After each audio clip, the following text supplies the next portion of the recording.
Good morning, sir. Good morning. Good morning. Morning, sir. Good morning, sir. Morning, sir. Good morning, everybody. Good morning. Good morning, sir. Good morning. Good morning, sir. Good morning. Sir. Good morning, sir. Good morning. Good morning, everybody. Thank you.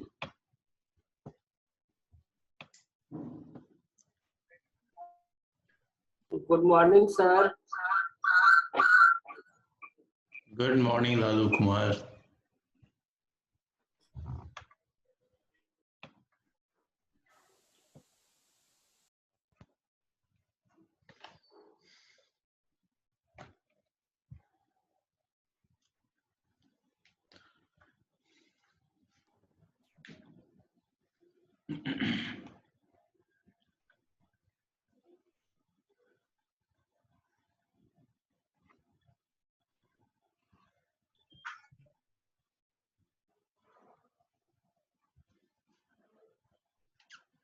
देखो, last class जो हमारी थी वो as a introduction class थी, ठीक है? Good afternoon, sir. अच्छा, good morning sir. Good morning. Good morning. Good morning. तो लास्ट क्लास जो हमारी थी वो एज ए इंट्रोडक्शन क्लास थी, ठीक है?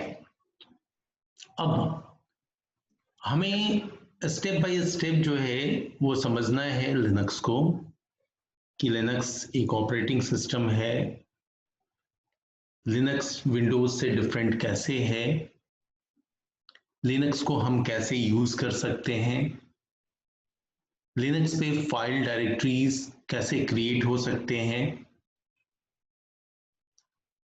लिनक्स में कमांड्स चलाने के क्या तरीके हैं, कौन कौन से कमांड होते हैं, फिर लिनक्स में जो है वो विंडोज की तरह जो डिफरेंट डिफरेंट टास्क होते हैं उन टास्क को हम कैसे परफॉर्म कर सकते हैं।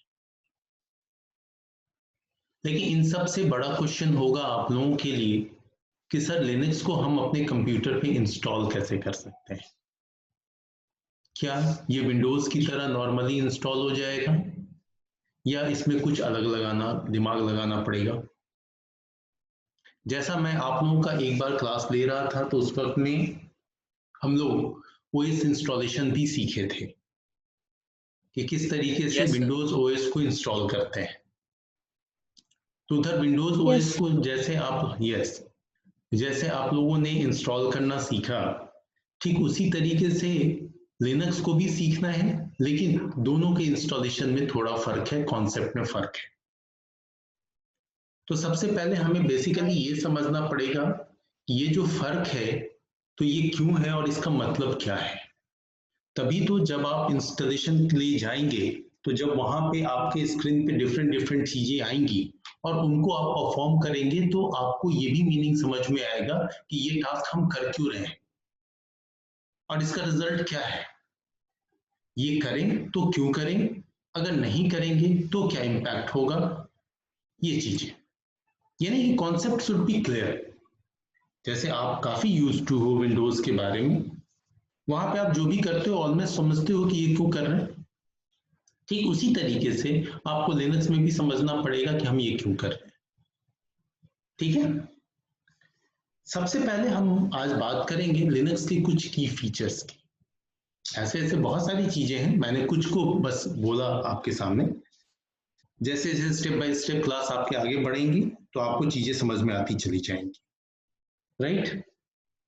यानी कि इस क्लास के बाद आपको फंडामेंटल यूज ऑफ लिनक्स बिल्कुल क्लियर होगा।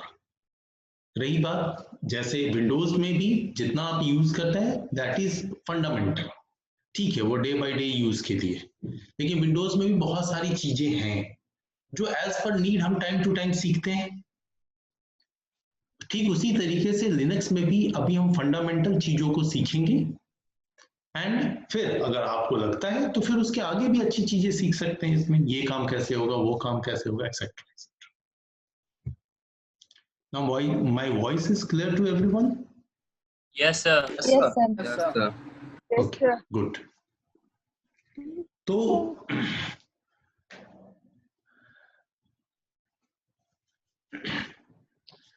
सबसे पहले अभी तक स्टिल लोग ज्वाइन हो ही रहे हैं।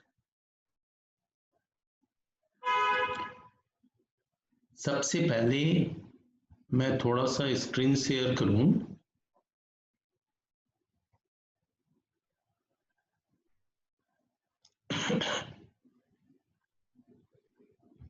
Just give me 1 minute.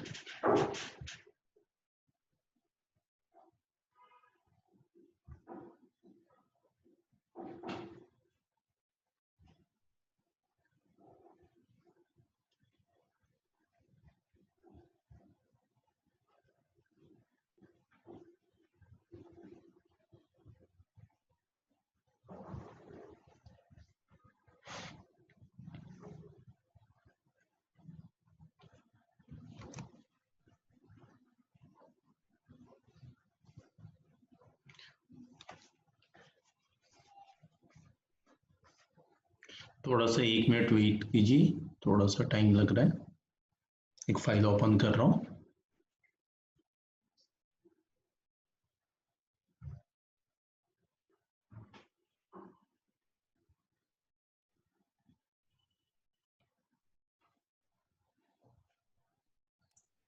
Sir, हाँ जी,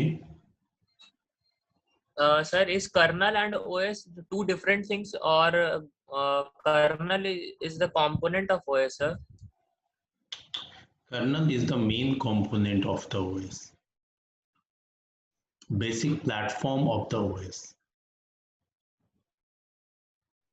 OS is a system software that can only run on the basis of kernel. Which type of application system software can run, it is defined by the kernel. If your kernel is not capable, your system software will not work on that. Is it possible to run all those applications which you are using right now on, in case of Windows 8, 10, on Windows XP?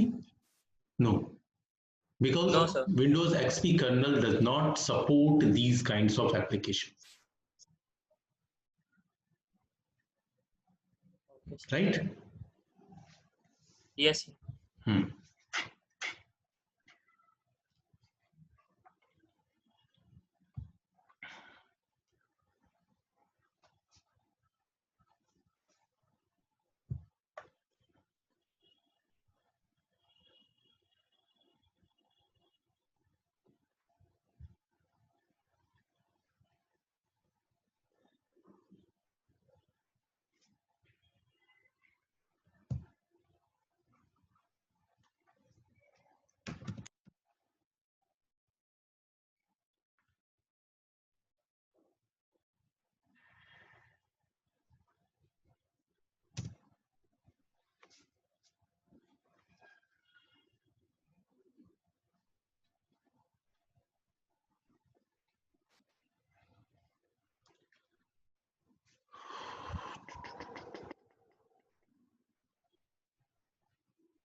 Actually, I am using this different computer. Actually, this computer is not so good. That's why it is very slow right now. Anyway,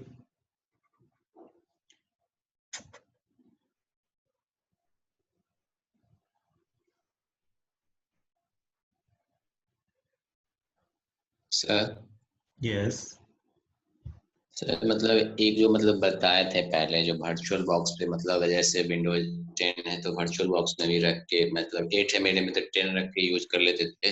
वैसे ही अगर मेरे system में अभी Windows है तो sir virtual तरीके से sir Linux रख के उस पर प्रैक्टिस नहीं कर सकते हैं उसके लिए? बिल्कुल कर सकते हैं, बिल्कुल कर सकते हैं। मैं भी ऐसा ही कुछ प्लेटफॉर्म यूज करूंगा।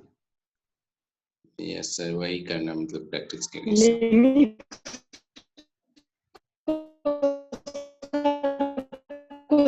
जीबी देना पड़ता है ना उसमें से सर। सर वो तो आपको हेलो, पड़ता है। हाँ जी, समझ रहा हूँ आपकी बात। वो तो आपको विंडोज में भी देना पड़ता है बाबू।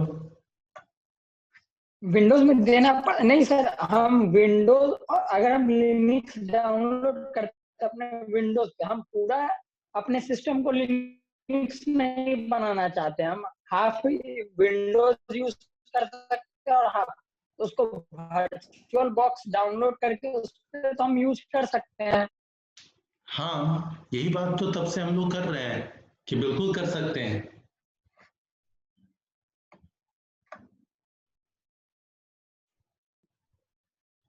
ठीक है। Yes sir. हाँ, मैंने आपको VMware का यूज सिखाया है ना। VMware Yes, के sir. यूज में Yes, आपने sir. बखूबी देखा कि वहां पे हमारे सामने सारे ऑप्शंस थे, विंडोज के ओएस इंस्टॉल करने के, लिनक्स के ओएस इंस्टॉल करने के, मैक के ओएस इंस्टॉल करने के। जैसे भी आपको नहीं कुछ है तो अदर्स ऑप्शन ले सकते हैं आप। तो आने दीजिए, अभी अभी पहले स्टार्ट तो कर लेते हैं, हर रास्ता बताऊंगा। ठीक है, आपके ऑलमोस्ट आंसर क्वेश्चंस का आंसर मैं कर सकता हूं, ऐसा मुझे बिलीफ है। ठीक है, लेकिन थोड़ा सा टाइम, अभी तो स्टार्ट ही कर रहे हैं। आज तो पहली झलक आपको मिलेगी सबसे पहले लिनक्स के बारे में। लिनक्स क्या है, कैसे यूज करते हैं, क्यों ये डिफरेंट है। ठीक है, तो अभी मैं कुछ की पॉइंट जो है वो आपको बताऊंगा। राइट, चलिए Yes, sir. मैं अपनी स्क्रीन शेयर कर रहा हूं। Yes sir. फाइन, बिल्कुल। सबसे पहली बात, थोड़ा सा हम कर लें हिस्ट्री ऑफ लिनक्स के बारे में। जैसा आप लोगों ने कल ही मेरे को बताया था कि सर लिनक्स जो है वो 1991 में आया। किसी ने मेरे को डेट भी दिया था स्पेसिफिक, कौन सा डेट दिया था? 17 सितंबर। Yes sir. Yes, sir. 17 सितंबर। अच्छा, ठीक है। तो जब अब अगर आप ओरिजिन देखें, ठीक है, लिनक्स का, लिनक्स या लिनक्स जिस प्लेटफॉर्म पर रन करता है उसका, तो फॉन्ट इज क्लियर?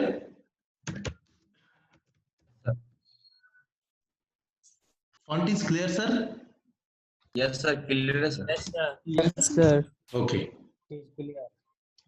अभी देखो, वैसे किसी भी चीज के डेवलपमेंट के बारे में बहुत कुछ कहना बहुत मुश्किल होता है, लेकिन ये मैं अगर बोलूं तो 1970s के केस में ही जो है वो आप लोगों को बखूबी पता होगा कि दो साइंटिस्ट हुआ करते थे, केन थॉमसन एंड डेनिस रिची। सुना Yes, है आप sir. लोगों ने? Yes, सी sir. पढ़ा होगा, सी। Yes, sir. Yes, sir. Yes, sir.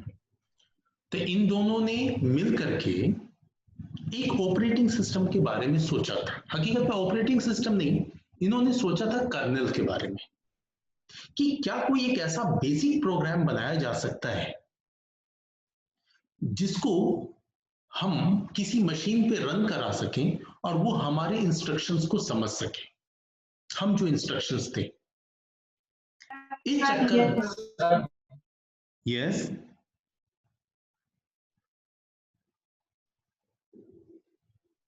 बोलिए, कोई जन कुछ बोल रहे थे?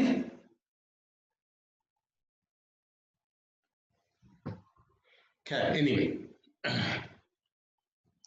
तो इन दोनों ने मिलकर के जो है वो आपको एक बेसिक प्रोग्राम बनाने के चक्कर में इन्होंने एक लैंग्वेज डेवलप किया। वो लैंग्वेज पहले क्या जाना जाता था? B language. वेरी गुड, सबसे पहले ये बी लैंग्वेज था। इस बी लैंग्वेज का इस्तेमाल ही हुआ था कर्नल डिजाइन करने के लिए। उस वक्त में कोई नहीं जानता था कि आने वाले टाइम में बच्चे इसे पढ़ेंगे और पढ़ के बड़े प्रोग्राम्स बनाएंगे, ठीक है। लेकिन ये हुआ था सिर्फ कर्नल डिजाइन करने के लिए। फाइन, बी लैंग्वेज आया, बी लैंग्वेज के बेसिस पे कर्नल डिजाइन हुआ। वो कर्नल आपका जाना गया मिनीमिक्स के बारे में, मिनीमिक्स के नाम से, छोटा सा था। हर वो चीज जो स्टार्टिंग में छोटी लगती है, अगर उसके ऊपर में ज्यादा वर्कआउट किया जाए तो काफी बड़ी हो सकती है। उसका रिजल्ट आज हम देख ही रहे हैं कि हमारे पास में सी है, C++ है, जावा है, VB.NET है, मल्टीपल लैंग्वेजेस है। लेकिन आप सबके नॉलेज में होगा कि सी को आज भी हम मदर लैंग्वेज कहते हैं। Yes sir. सी से ही कॉन्सेप्ट वहीं से आया और वहीं से इतने सारी चीजें बनी। आने वाले टाइम में लोगों ने जो इसे और डेवलप किया, इसके ऊपर और काम किया और इसे सिंप्लीफाइड किया। लेकिन ओवरऑल आज भी हर एक आदमी जो आईटी से डायरेक्टली या इनडायरेक्टली किसी भी तरीके से जुड़ा हुआ है, वो एक बार सी जरूर पढ़ता है, राइट। तो यस सर। सबसे पहले ये मिनीमिक्स लेके आए लोग। मिनीमिक्स के मार्केट में आने पे काफी धूम मची। हाँ भाई, नया कर्नल है, ये कर्नल डिजाइन हुआ है, एक ऐसा प्रोग्राम हुआ है। उस समय लोगों के सोच के परे था ये सब चीजें। हाँ, तो फिर जब ये चीज सामने आई, लेकिन जब इसके ऊपर में और रिसर्च किया गया तो ये फाइंड आउट हुआ, it is good, it will be very fruitful, very supportive, हाँ, but it has many demerits. Fine, demerits को एक्सेप्ट करते हुए जब इन दोनों साइंटिस्ट ने इसके ऊपर में रिसर्च किया तो पाया कि ये प्रॉब्लम एक्चुअल में हमारे लैंग्वेज की है, जो हम लोगों ने बी लैंग्वेज यूज किया। इसे और डेवलप करना चाहिए। तब जाकर के आपका सी आया और सी के बेसिस पे पहला कर्नल डिजाइन हुआ। वो कर्नल था आपका कौन सा? यूनिक्स।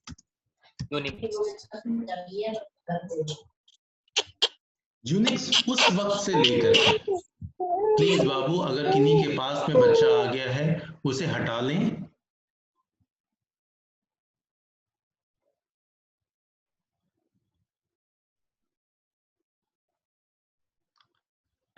इस तरह की जब भी एक्टिविटी होती, आपको खुद ही केयरफुल रहना चाहिए कि आप ऑनलाइन क्लास में हैं।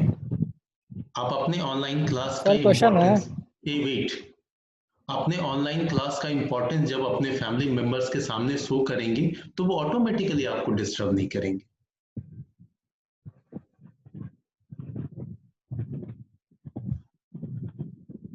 हाँ जी, बोलिए, किनका क्या क्वेश्चन है? सर ये टॉकिंग अबाउट कर्नल की बात कर रहे हैं सर। ये कंप्यूटर में हमारे पास कितने लेयर होते हैं ओएस के, ये सर इसके कर्नल के ऊपर? कर्नल के ऊपर में आपका जो है वो सिस्टम सॉफ्टवेयर होता है। सिस्टम सॉफ्टवेयर के बाद में आपके यूजर्स होते हैं। अगर आप एप्लीकेशन सॉफ्टवेयर डालते हैं तो फिर एप्लीकेशन सॉफ्टवेयर और एप्लीकेशन सॉफ्टवेयर के ऊपर यूजर्स हो सकते हैं। इट डिपेंड्स कि आप यूज कैसे कर रहे हैं।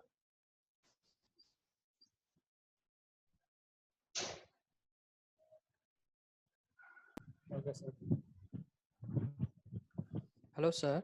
हाँ जी, हाँ सर, यूनिक सर 1970 में आया क्या?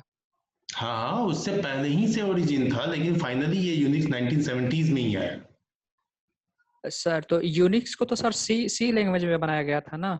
हाँ, बट सी तो सर 1972 में डेवलप हुआ था। तो उससे पहले 1970s यूनिक्स कहने का कैसे आ गया मतलब क्या आता है? 1970s कहने का मतलब क्या होता है?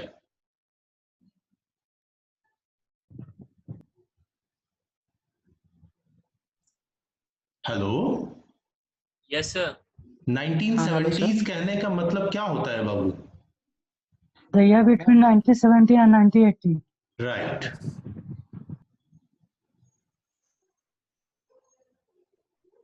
Now it is clear? Okay sir. हाँ, एक एपस्ट्रॉफी एस लगाना यहाँ पे भूल गए हैं हम, बोल रहे हैं जरूर, लिखा नहीं है यहाँ।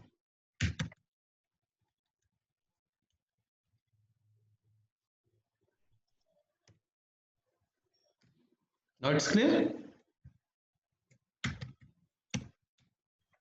Yes, sir. Yes, sir.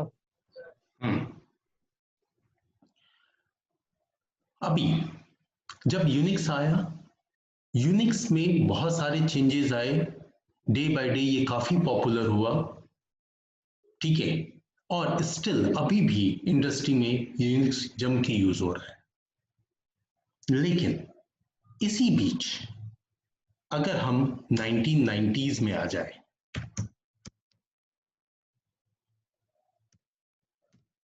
ठीक है,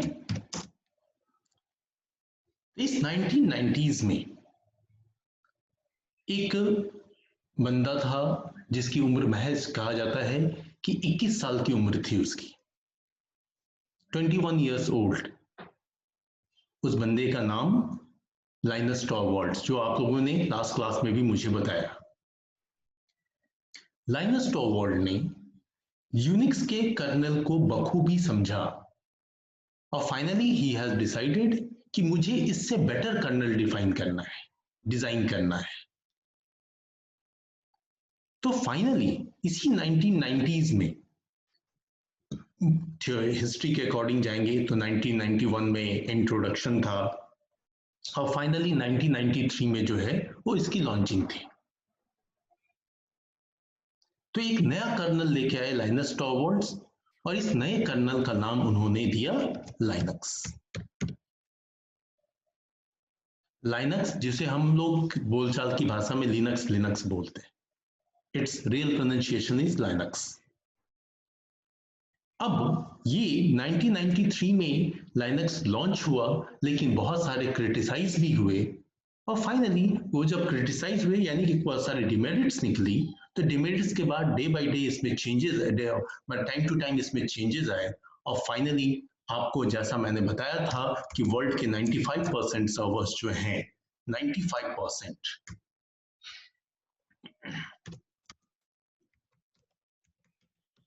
servers are based on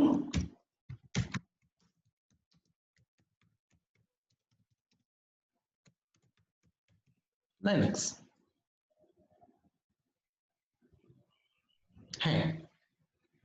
fine, अब मैटर आता है कि जब ये डेवलपमेंट का फेज था तो इसी के बीच में Windows I.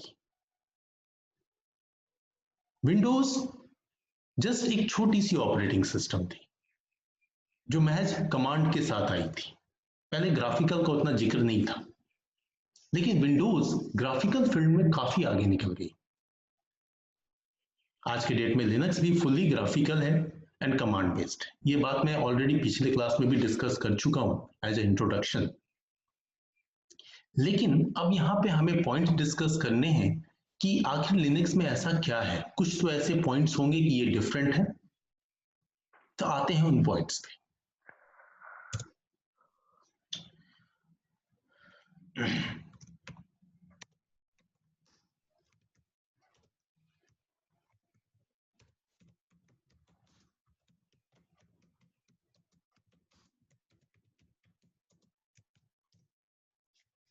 Few important features of Linux. First thing,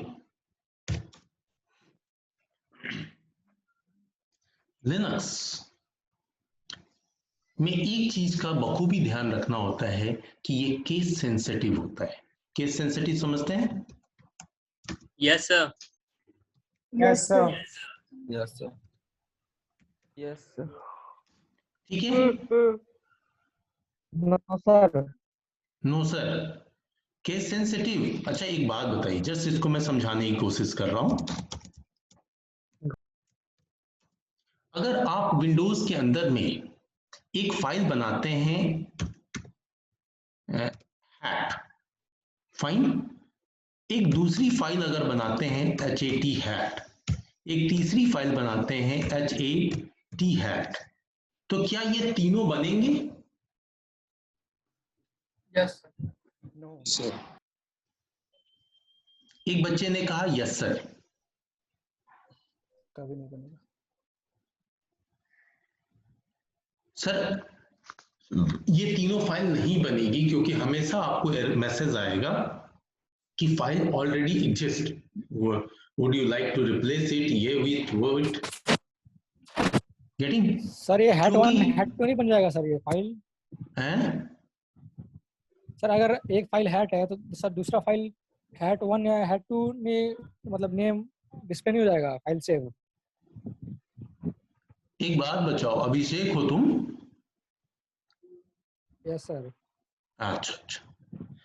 बच्चे, अभिषेक, अगर मैं बोलूं कि एक बच्चे का नाम अभिषेक रखना है, दूसरे बच्चे का नाम अभिषेक 1, तो इन दोनों नाम में फर्क है?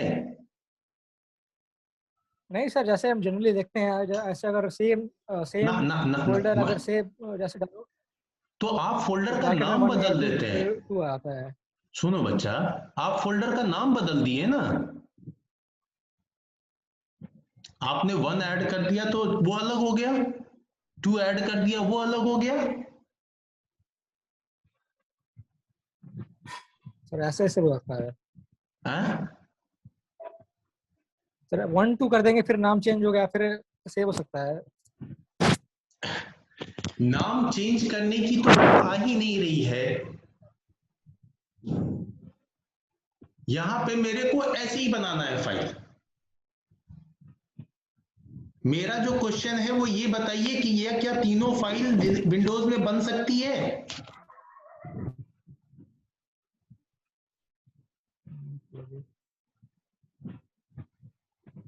No sir. Yes sir. Sir नहीं बनेगी सर, नहीं बननी चाहिए सर। सिंपल है।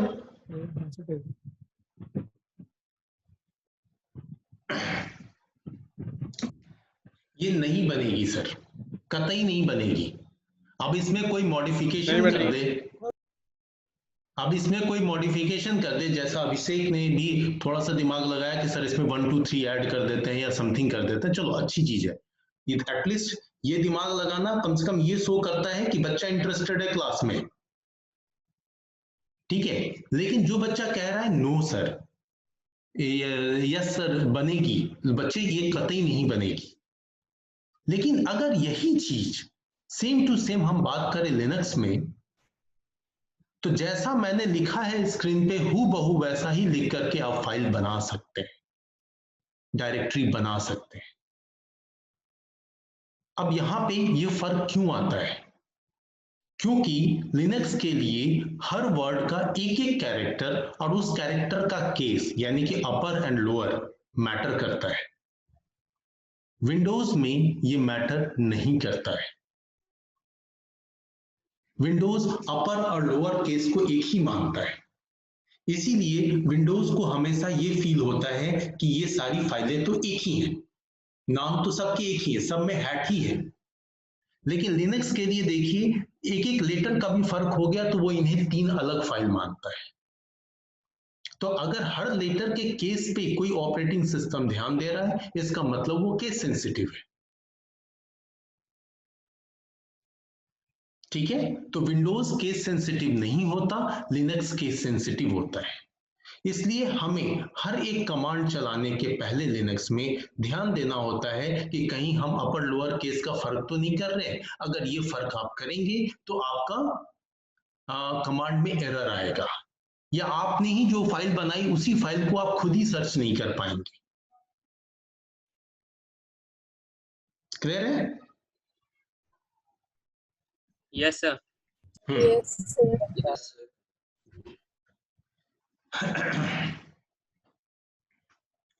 अब सेकंड पॉइंट पे आते हैं। आपके विंडोज में कोई भी एप्लीकेशन अगर इंस्टॉल करते हैं आप, तो उस एप्लीकेशन का एक्सटेंशन नेम क्या होता है? .exe होता है। फाइन, बट लिनक्स के केस में किसी भी एप्लीकेशन का यानी किसी एग्जीक्यूटेबल फाइल का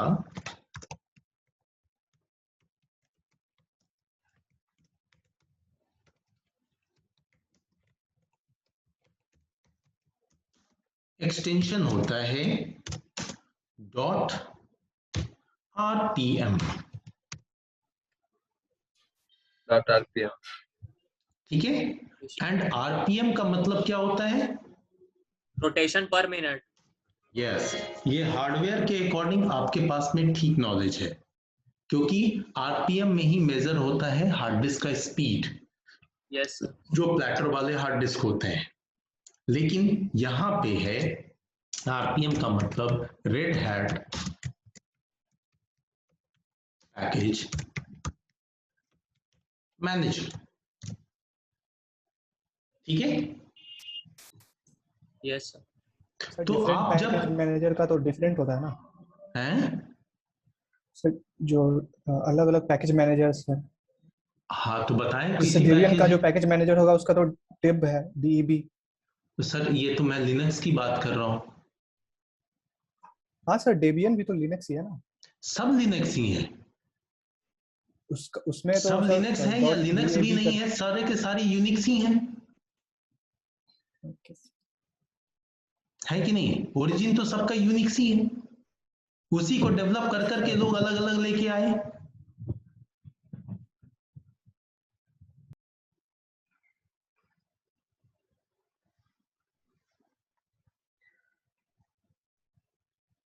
ठीक है,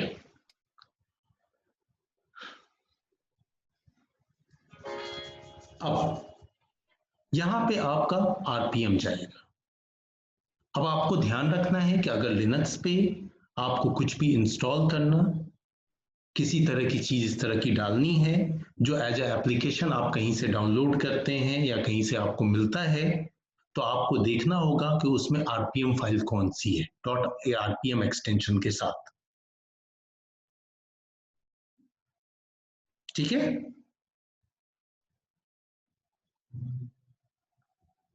यस सर।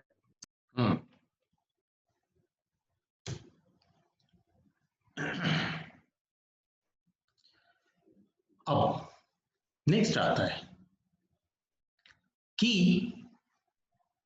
लिनक्स में आपका एक फाइल सिस्टम होता है।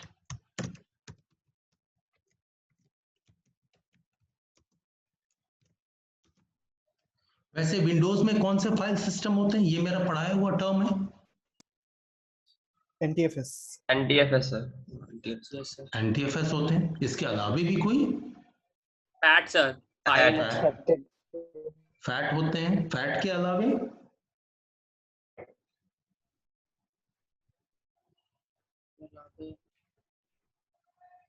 अभी जो रिसेंट चल रहा है वो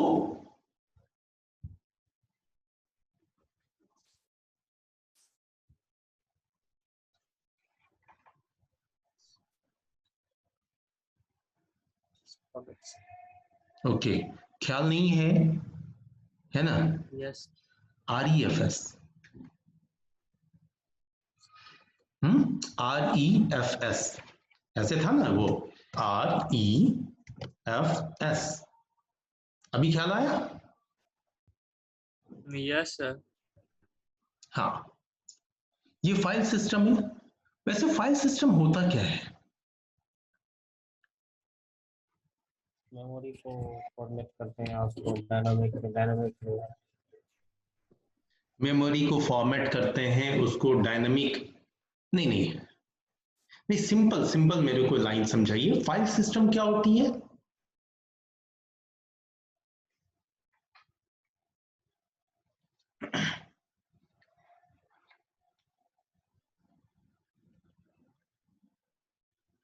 अरे भाई साहब, file system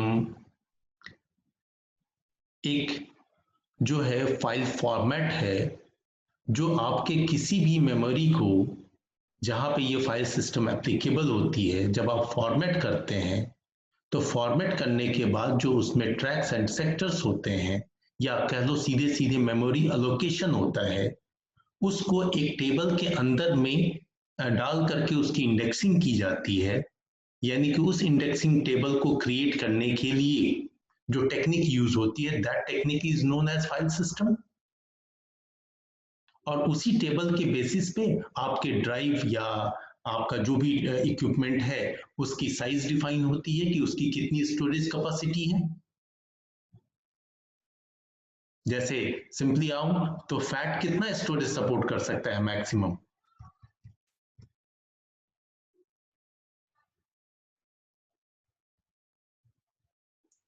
So 32, sir. 32 what? 32 correct, good. 32 what? 32 GB. Fat 32 जो है वो अप टू 32 GB का एक ड्राइव सपोर्ट कर सकता है, और NTFS up to 2 TB। 64 GB बस 2 TB। हाँ, अप टू 2 TB। अब Sir, हाँ, sir, you right now you said up to 2 TB. So what does it mean, sir? Like that much sector can be formed. if you have a drive of 1 GB only, Yes. you can format it with NTFS. NTFS is applicable at 1 GB, 10 GB, 100 GB, up to 2 TB. Fine? Yes, sir. But if your drive